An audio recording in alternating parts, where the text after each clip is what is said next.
Well, welcome. Here we are, week 5 of 12. We're almost halfway there. We are going to have to start incorporating and implementing theater games, activities, and exercises to get you prepped and prepared for your presentations. Today, what we are going to do is a couple of things. We're going to incorporate a theater activity. We're going to incorporate a theater game, and we're also going to hear from you. So what we want to do is we want to hear from you, hear from you in terms of your presentation, talking about the presentation. Living in Saskatoon, and I had picked a poem by Sandra Heyman. It's called The Children. It's regarding the residential school. How the government came into our reserves to take our children away and all the trauma they caused in our community, in the homes, and also different experiences causing a lot of trauma to our people. And the second thing I'm going to do is I'm going to sing Jingle Bells in Cree, because I am fluent in Cree. I wanted to share a very important story to me. I share it every time I go do a presentation. I love to end with it, especially with children, because they don't understand how the old people were. I'm that generation that was a part of the old people, but now I'm part of the new people, computers and all those things. And I love to share this story of my Kohkom and the history she taught me just in one little story. And that's what I'll be sharing with you. There's one thing that I'm really good at, and I started this kayas like a long time ago, and I didn't have a choice to do this. It's my culture, my sun dancing. My dad, he used to say, my dad was, before he passed away, my dad was with me right through. Like whenever I'll be dancing, he was always there, sitting there. When we went into the sweat, he always said, a lot of people laugh at these birds, like the magpies. Igaman, you don't laugh at them, he said. You pray to these magpies and you ask them, because they go around, picking garbage. You ask that magpie, if there's something bothering you, you ask that magpie, like what's bothering me? Like my sickness? That's good. People that drink, that take drugs and stuff like that, you can pray to the magpie. That's what they're there for, he said. So he sang this song and he told me, try and remember that song. So we are going to conclude this evening by doing two things. One will be an activity. The second will be a game. So we're going to do an activity and a game. The activity is what I call enter center or take center. One of the things about the center or being on stage, in any capacity, as a speaker, as an MC, as a singer, as a dancer, even as an actor, one of our tendencies is to not have awkwardness and not have silence. But in order for us to understand what that's all about, I believe that we should take center, acknowledge, and embrace what awkwardness is. So that'll be our first activity. The second activity we're going to do is we're going to play a little game called What Are You Doing? Every individual from where they are is going to stand, and you're only going to use your body language to give us an action. So for example, if I were swimming, my action would be, that's it. And we want to allow each person to define that action. So each person will do that. We'll do the action, the next person in the circle will stand and ask, what are you doing? The answer is giving them an action. So if Donna Lynn were to ask me, Curtis, what are you doing? And I'm doing the swimming thing, my answer would be, I'm playing guitar. And it's up to Donna Lynn to show us playing guitar. Oh, Simon says. Yeah. Gloria will ask, what are you doing? Donna Lynn will give you an action, you do the action. And then we're going to go around the circle a couple of times.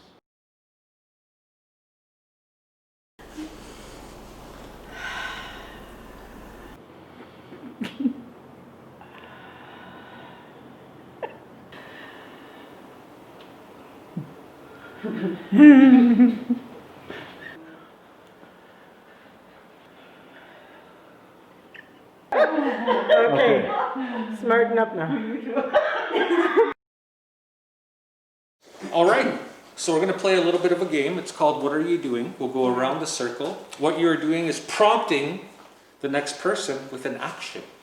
So we're going to have a little bit of fun. We'll go free form, and I think we'll go around 2 times each so that you're taking the spot. So what it is, you're going to stand and you'll do the action standing, okay, to show us. Because it could be running, I'm jogging, right? Whatever the action is going to be.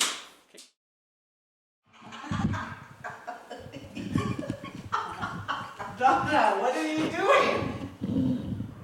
I'm running and panting like a dog.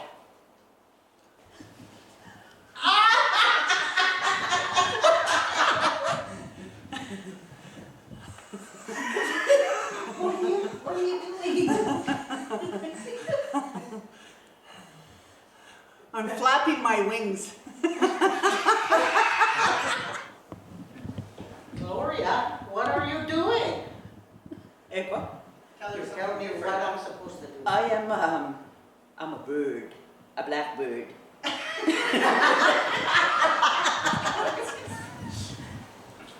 You're a waiter? Donna, what are you doing? I'm jigging. Ow! Lift your skirt up. We can see those things.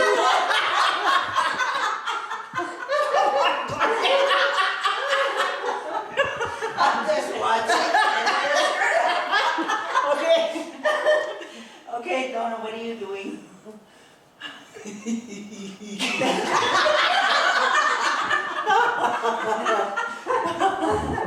I'm doing jumping jacks.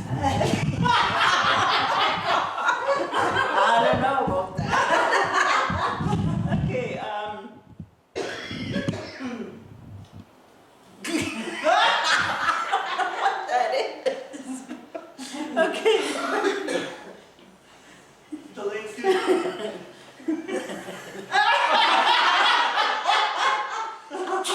Gloria, what are you doing? I think I'm making an angel. Good, and one more. Donna, what are you doing? I'm a crocodile crawling on the sand.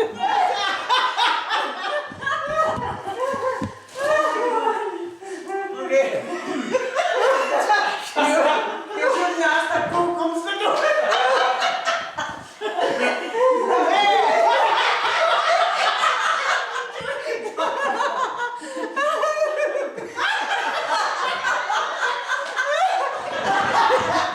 Let's give each other the love.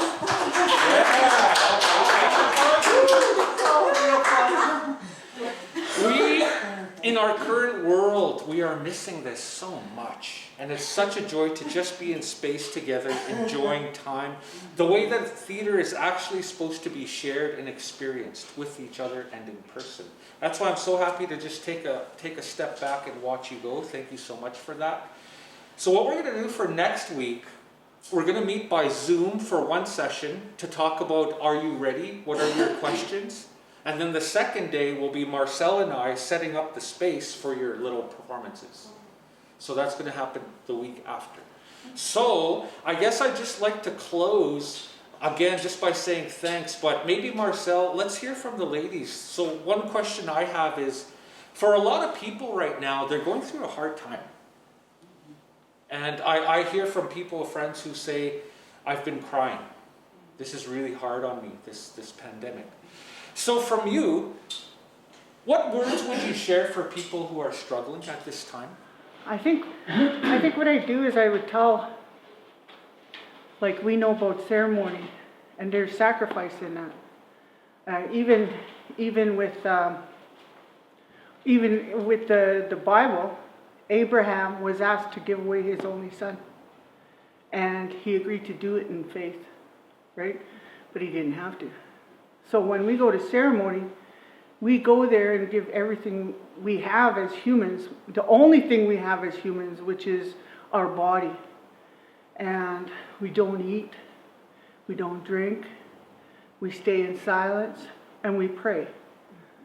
I think everybody needs to focus on that prayer. Learn, if you don't know how to pray, then learn how to do it. You know, the beautiful thing is internet. You can Google meditations or the chakras and pass that on to your family. You know, with my daughter, they were really rough in the beginning. Well, it was kind of a holiday in the first couple of weeks, and the honeymoon was done. And I suggested that, have you guys smudged lately? But their building, they're not supposed to have smoke or smudge. I said, you know what? This is our teachings. This is our church. So you do it. That argument, if it ever happens, will be done. You know, and so they did. They started smudging, but I also talked to them about, you know, getting down on their knees and praying and thinking about what they're grateful for today, because there are many people out there who have died from this disease or are sick. I worry more for the elders, so I tell them to think about that. Those ones who are homeless and have nowhere to go, no food, and totally worried about what they're going to do every day. Okay. What I would tell them is exactly what you said. I would tell them, because like everybody's on Facebook nowadays. They have these right across Canada, like a time to pray. That's good. It's 11 o'clock in the morning. Petit, 6 o'clock in the evening. And you know, a lot of people say, I shouldn't say a lot. Some people say, you only pray the way I pray, you know, but that's not the way it is. When you pray the way how you know how to pray, if you say your Hail Mary, your Our Father, Petit, if you want to say it in Cree, that's how I do my prayers, is through Cree, my language, and I smudge my mina, and a lot of people, some people don't do that. They're not comfortable doing that. But what I always say, whatever kind of prayer you have, that is still a prayer. You know, like Creator, God, higher power, whoever. You know, I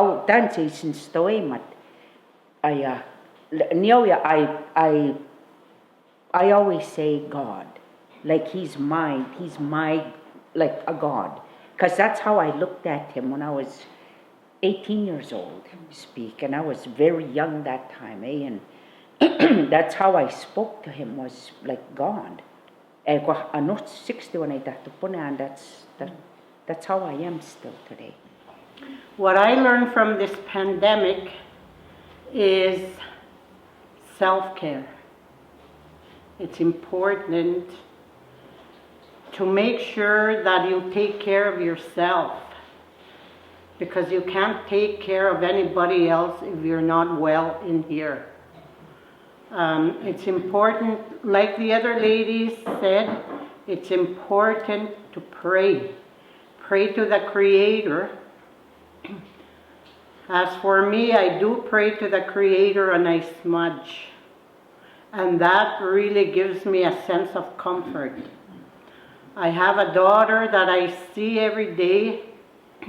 She has cerebral palsy and she struggles. And I have to take care of her. And she's been with me for 29 years. And I've learned a lot from her. Just to be a good human being and help people. She does have a job. She works at Saskabilities. And I myself retired in 2011. So I've been looking after myself, making sure that I'm okay, so she'll be okay. Also get something that you're interested in. Like I do beadwork and it comforts me. I try different things. I do dream catchers. I tried painting. I'm not really good at it, but I'm still experimenting. And I'm a good damn bannock maker. Not Gloria, me. And so anyways, we're gonna have a cook-off here pretty soon, maybe next month. And just laugh, like humor is so important. Laugh once in a while, because it's very important to even socialize with other people through internet and just talk to them and laugh. And because life is too short not to laugh. And you enjoy what you're doing. Enjoy your beadwork, enjoy your artwork, whatever you're doing, just enjoy it and be healthy. So that concludes our session for this week. Thank you once again. Having so much fun. Continue to share with people, continue to live, love, and laugh, and stay healthy. We'll see you next session, ladies. Thank you.